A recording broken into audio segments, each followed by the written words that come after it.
name is Mair. I'm the Chair of Trustees for Haval, and today I'm going to talk you through crisis kits. So I know we're all in a bit of a difficult time at the moment. A lot of people might be feeling quite a lot of anxiety and stress, and even though most of you may not be in full crisis, it's a good idea to kind of plan for crisis. And also crisis kits can be a form of distraction, either by making them and filling them up, or just by engaging in some of the activities you put in your crisis kit.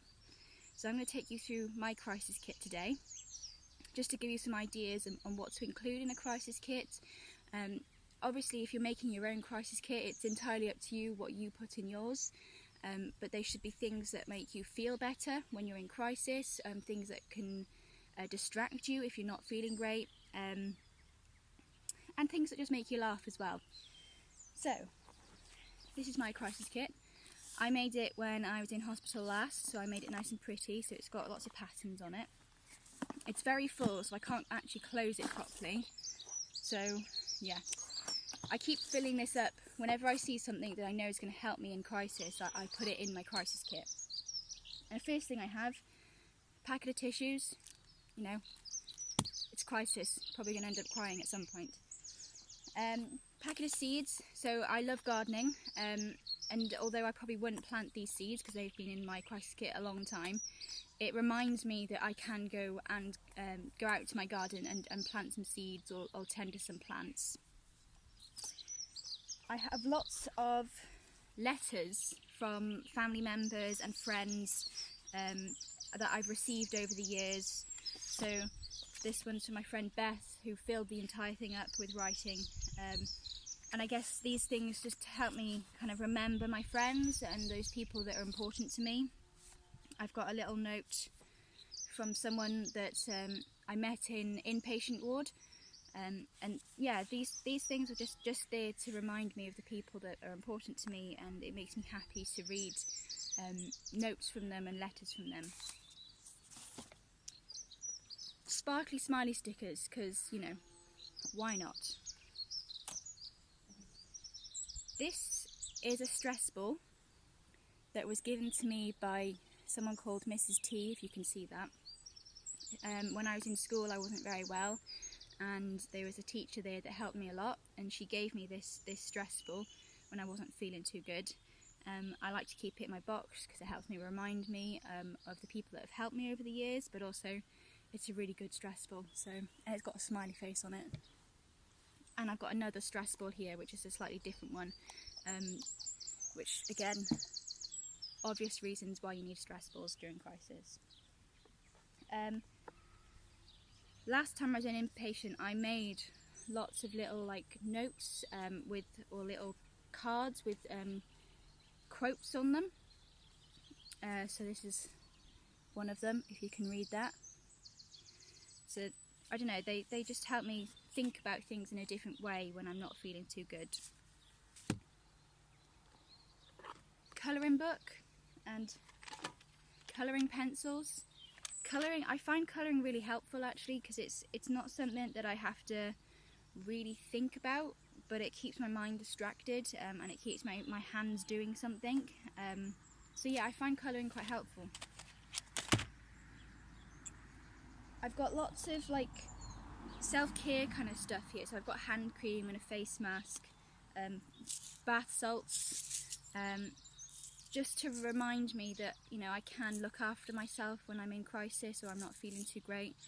The bath salts are there to remind me to either take a bath or have a shower, because I do find that helps me as well if I'm not doing too good.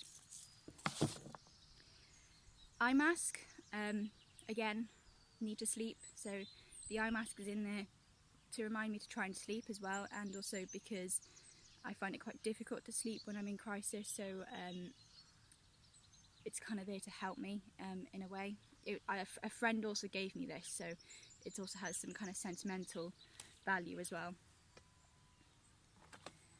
Here I have a little box, and inside it my uncle gave me this. He's a very good artist and woodworker, and I don't know, I think it just makes me feel better because it's got like a sea scene with a boat, and I'm really fond of the sea. so it makes me feel better looking at this because it was from family, but also because the sea means a lot to me. I've got some aromatherapy stuff here, so nice smelly things. So I think this is lavender. Yeah, lavender's supposed to help you calm down. The verdict's out on that, I think. Obviously, you need a chocolate bar in your crisis kit. This is probably the most important part of the crisis kit, is the chocolate, and hot chocolate. If you're a savoury person, then a packet of crisps will probably do. I've got some beads here, so I can kind of mindfully count the beads. They are little skulls. I don't know if that says something about me, or if that's just like a... yeah, maybe I shouldn't look too far into that. And a little bracelet that my friend gave me. Got a keychain, and the keychain has pictures of me and my horse. I don't know if you can see that. My horse means a lot to me, and it helps me to go and see him and to think about him when I'm not doing too good. I've got my Havel staff badge here.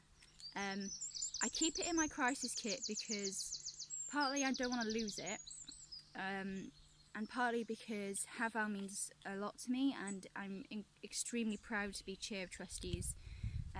The responsibility is enormous, but I find that the responsibility helps me in a way because it keeps me grounded and keeps me focused.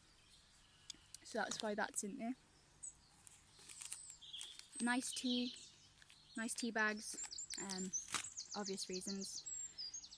I've got some rescue remedy in here, so when I'm feeling anxious, I try to take some rescue remedy before I have to take anything more stronger, because I just want to avoid having to take some of the stronger medications that I'm given if I need to. Sometimes it works, sometimes it doesn't. A heat pack. I quite like the sensation of having these on. I find it quite an interesting sensory experience, so it's I guess it's another way of distracting me. And the last things are, I've got a notebook and a pen and a pencil, so I like to write quite a lot, particularly if I'm in a hospital. Writing is really important to me because I tend to not be able to speak very well if I'm in hospital, so the notebook's there for that really. I've got elastic band. It's about kind of managing self-harm urges. What else have I got? I've got this amazing book which I can suggest that you all read. It's called The Boy, the Mole, the Fox and the Horse by Charlie Mackesy. It's amazing. It's like a picture book, so it's not like hard to read, but it's just really lovely, and it's about kindness and being nice. It just makes me feel better. And the last couple of things I've got is a picture of me and my brother when we were little, to remind me of family, and I like my brother, believe it or not. And then I have a list of like stuff. Like I've got a list of happy songs here, and then a list of films, some recipes that I like to cook, and some activities that I can do. And these are just to remind me to kind of what will help me when I'm not feeling great. And the last thing is I've got a copy of my advance directive in my crisis kit. So my advance directive says what kind of care I want or don't want when I'm in crisis and can't make decisions for myself. It's quite important because if I can't make decisions, I need to be able to communicate what it is that I want and don't want. So this covers everything as to kind of what care I want and don't want. And I've dated it and signed it as well to make sure that it's a bit more legitimate. So that's my crisis kit.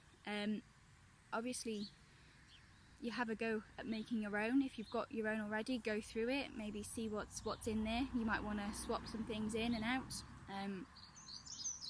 they might be quite useful during this time, even if it's just to distract yourself. And also we're all going to be struggling at this time as well, so it's good to have a crisis kit in place just in case. So I hope you enjoyed that. We are doing everything we can in Haval to try and support the members and those people that are receiving support, and I wish you all health and happiness, and I'm sure I'll see you soon.